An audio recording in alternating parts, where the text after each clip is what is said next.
ఒక రమ్యమైన అడవి, చల్లటి గాలి, పచ్చని చెట్ల మధ్య కొన్ని వేల తేనెటీగలు తమ సామ్రాజ్యాన్ని స్థాపించుకున్నాయి. పగలంతా కష్టపడి దూర దూరాల నుండి పూల మకరందాన్ని సేకరించి అతి తీయని తేనెని నింపి గుండ్రని తేనె తుట్టెలను నిత్యం చేస్తున్నాయి. ఆ అడవిలోనే ఒక బలిష్టమైన ఏలుగుబంటి, చురుకైన కుందేలు, మహాబలశాలి అయిన ఏనుగు, ఇంకా ఎన్నో ఇతర జంతువులు కలిసిమెలిసి జీవించేవి. అయితే ఈ తేనెటీగల కష్టానికి పదే పదే ఒక పెద్ద అడ్డంకి ఎదురవుతూ ఉండేది. అదే ఆ బద్ధకపు ఎలుగుబంటి. దానికి కష్టపడడం ఇష్టం లేదు, కానీ తీయని తేనె అంటే మహా ఇష్టం.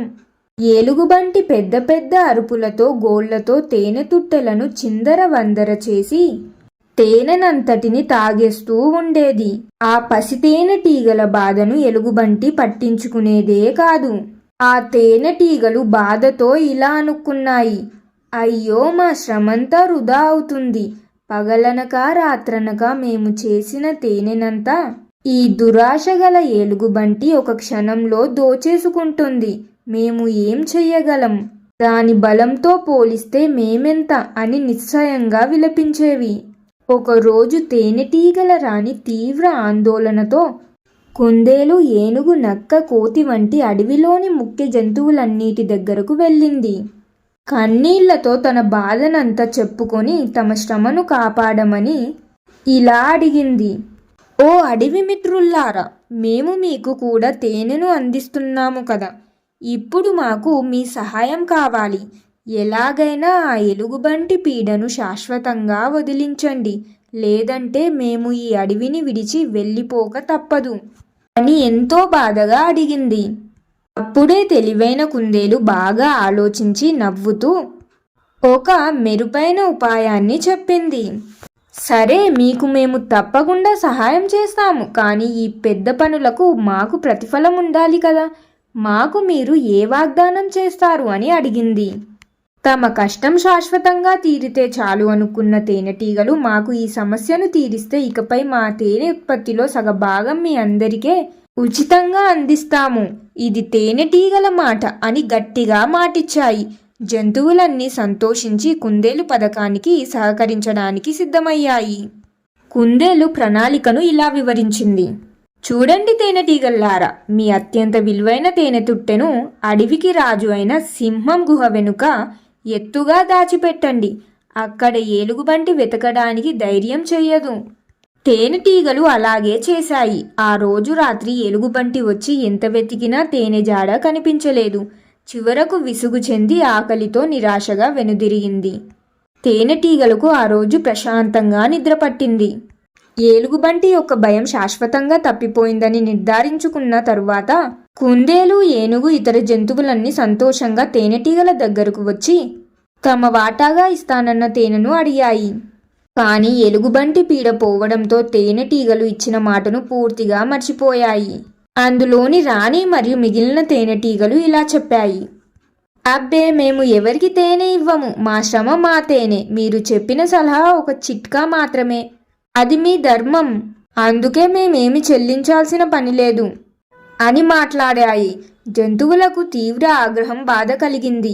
పరోపకారం చేసి పశ్చాత్తాపం పడడం అంటే ఇదేనేమో అనుకున్నాయి. కోపంతో ఊగిపోయి కుందేలు, ఏనుగు, నక్క, కోతి అందరూ కలిసి ఆ దురాశ గల ఏలుగుబంటి దగ్గరకు వెళ్ళాయి.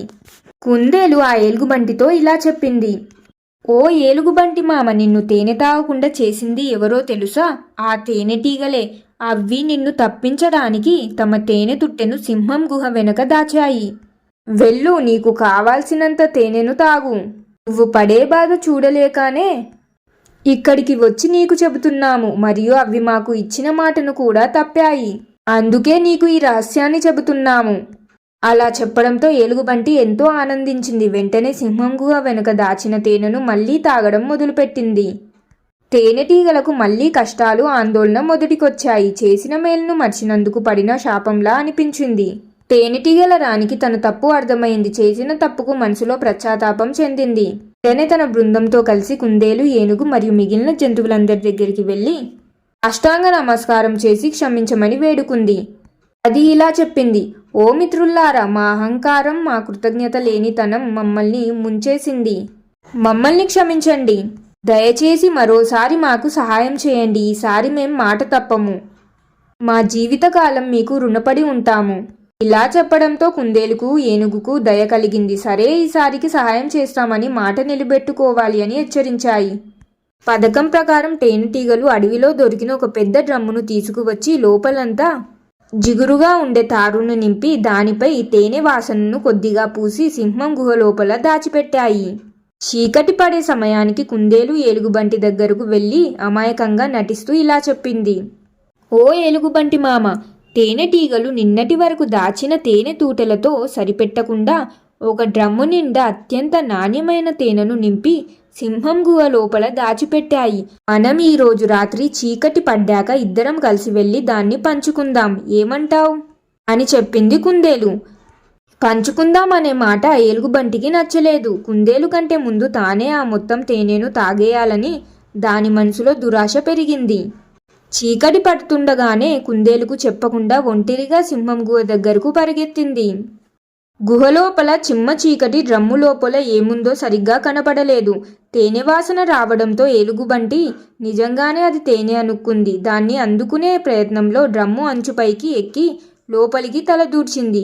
ఒకసారిగా జిగురుగా ఉన్న తారులో దాని శరీరం ఇరుక్కుపోయింది. ఎలుగుబంటి ఎంత ప్రయత్నించినా ఆ తారు నుండి బయటకు రాలేకపోయింది. అది పూర్తిగా తారులో చిక్కుకుని చాలా అరుస్తూ భయంతో వణికిపోయింది. ఎలుగుబంటి అరుపులు విన్న తేనెటీగలు, కుందేలు, ఏనుగు, ఇతర జంతువులన్నీ అక్కడికి వచ్చి తారులో ఇరుక్కున్న ఎలుగుబంటిని చూసి నవ్వుకున్నాయి. ఎలుగుబంటికి తన తప్పు పూర్తిగా అర్థమయ్యింది. ఎలుగుబంటి భయంతో ఇలా చెప్పింది. నన్ను క్షమించండి, నన్ను కాపాడండి. నేను నా దురాశకు శిక్ష అనుభవిస్తున్నాను. ఇకపై నేను ఎన్నడూ ఎవరిని బాధ పెట్టను, అడవి నియమాలను అతిక్రమించను. దయచేసి నాకు సహాయం చేయండి అని మొరపెట్టుకుంది. ఆ జంతువులకు దానిపై జాలి కలిగింది. అప్పుడు బలాశాలి అయిన ఏనుగు ముందుకు వచ్చి తన తొండంతో ఆ తారు డ్రమ్మును పట్టుకుని దాన్ని మెల్లిగా వంచి ఎలుగుబంటిని సురక్షితంగా బయటకు లాగింది. తరువాత ఎలుగుబంటి తన చెడు అలవాట్లను పూర్తిగా మానుకుంది. అడవి జంతువులన్నీ మళ్లీ స్నేహితులయ్యాయి. ముఖ్యంగా తేనెటీగలు ఈసారి తమ మాటను నిలబెట్టుకున్నాయి. చేసిన తప్పుకు ప్రాయశ్చిత్తంగా అడవిలోని జంతువులన్నిటికీ అపారమైన తేనెను, ఒక అద్భుతమైన విందును ఇచ్చాయి. అప్పటి నుండి అడవిలో దురాశ లేదు, కృతజ్ఞత లోపం లేదు. అందరూ కలిసిమెలిసి సంతోషంగా జీవించారు. Moral of the story. ఈ కథ ద్వారా నేను మీకు తెలపాలనుకున్న నీతి ఏమిటంటే, కృతజ్ఞత. మనకు సాయం చేసిన వారికి ఎప్పుడూ కృతజ్ఞతతో ఉండాలి. ఇచ్చిన మాటను నిలబెట్టుకోవాలి. మరియు దురాశ. అతిగా ఆశపడితే కష్టం ఎవరికైనా తప్పదు. దురాశ దుఃఖానికి చేటు. తెలివైన ఆలోచనలతో ఎటువంటి కష్టాన్నైనా సులభంగా తప్పించవచ్చు. చూశారు కదా ఫ్రెండ్స్, మరి ఈ కథ విన్న తర్వాత మీ అభిప్రాయం ఏమిటి అనేది కామెంట్స్లో తెలియజేయండి. మరియు ఈ కథ మీకు నచ్చితే లైక్ చేయండి, మీ ఫ్యామిలీ అండ్ ఫ్రెండ్స్ తోటి కూడా షేర్ చేయండి. ఇంకెన్నో మంచి కథల కోసం ఇప్పుడు మన ఛానల్ని సబ్స్క్రైబ్ చేయండి. ఇంకొక మంచి కథతో మళ్ళీ కలుద్దాం. ధన్యవాదాలు.